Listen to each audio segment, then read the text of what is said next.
You might be wondering what a wash is and why do it. So, a wash, right, is like regular model paint, but it's had water added to it.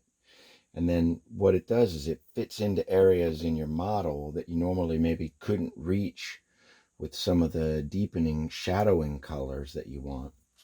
And so, what I do is before I do any of my painting, on top of a primer coat, I just take this wash and I just kind of fit it into the crevices and different areas where I want some shadowing.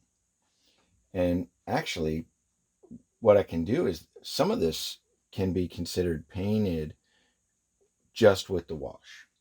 So in other words, if I want kind of a cool sort of aged look, right, then I get the primer close to what the color would be of the original brand new unit. In this case, it's a mech, right?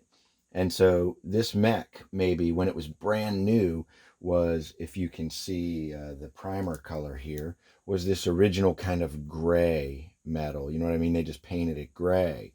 But over time, it's been aged and sort of gone through, some battles maybe and stuff like that. So it has some definite dark points. But also, what the wash does is it gets into areas where you've got edges and angles and stuff like that. And what it does is it adds a look of realism, because it sort of highlights and adds to the shadows that you've got going on and just gives the model a more real overall look as opposed to a completely unpainted, maybe primered model, which is just this plain, solid look and doesn't have as many edgy shadows and qualities to it. So I just spend some time going around the whole model and finding all the edges, the corners, the creases, any point that comes together. And I paint the wash in there and get it to be a little bit darker and a little bit shadier. And so that's just very helpful for a realism look, if you will, because you'll see later on videos I'm going to show doing some additional painting. I mean, obviously there's some things in here that have other colors and stuff like that. So we'll spend some time doing that. And then when we've got the finished model, you'll see what the wash actually did to draw out the shadowy, kind of well used look. And I feel like it adds a level of depth to the model. It makes it kind of pop, and it also makes it a little bit more real looking. Sometimes perfectly painted models, sure, that might be on the showroom floor or something like that. But if you've got a mech like this one here, and it's going into battle and it's been in battle before, it's not going to look like a showroom model. So you want to add that sort of grungy, gritty feel to it. And a wash is sometimes a perfect step for being able to do that. So I highly recommend it. I'm using the black wash, and I've actually got a lot of different wash colors.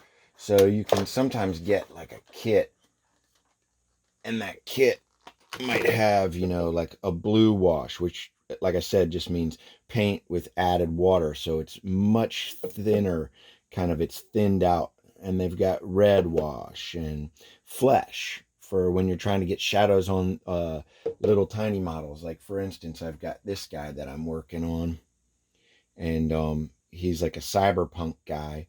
And what I would want to do is just put the wash in there on his skin areas to help to highlight cheekbones and things like that. You've got your green and you've got a brown. There's sepia shades and this gray.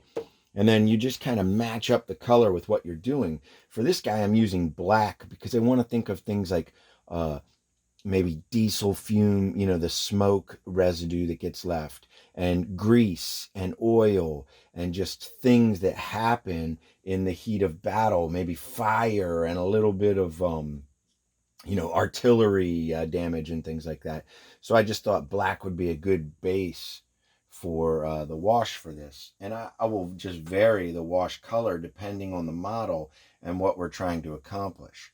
Black is also just a really good general color for doing, like I said, in the edges and stuff like that, to give you highlighted shadows, so that the model, which is very small and for your eye to pick up some of the details, is tough. But if you put a wash in there and give each of the bends and the corners and where pieces come together, if you give them a little bit of wash in there, it adds a depth that you just don't get normally with a model. I try and avoid the fresh off the showroom look. You know, I want my models to be aged. I want them to have wear and tear, and I want them to look like well, what I consider badass.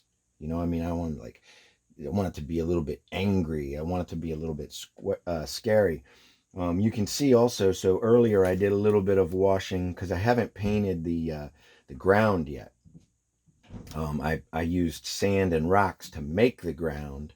However, I haven't painted it. But what I did do is I used a brown wash, again, because the ground maybe will be like a medium kind of color, but I want some areas to be accentuated. I want some areas to be a little bit darker. So I went ahead and used the wash in there to make sure that those areas that I want to be darker pop out and show as being considerably darker. Pretty cool, huh? I highly recommend using a wash on your models. If you want to get that extra realistic edge, a wash is the way to go. Watch for future models where we're going to go more in depth with the coloring scheme and things like that. And then eventually, once we finish with all the painting, I've got some cool Gundam decals here that are going to make it look, give it that other edge of realism. And then we'll do a clear coat. I'm thinking matte for this model because, like I said, he's angry and gritty. So he's going to be a matte as opposed to a gloss.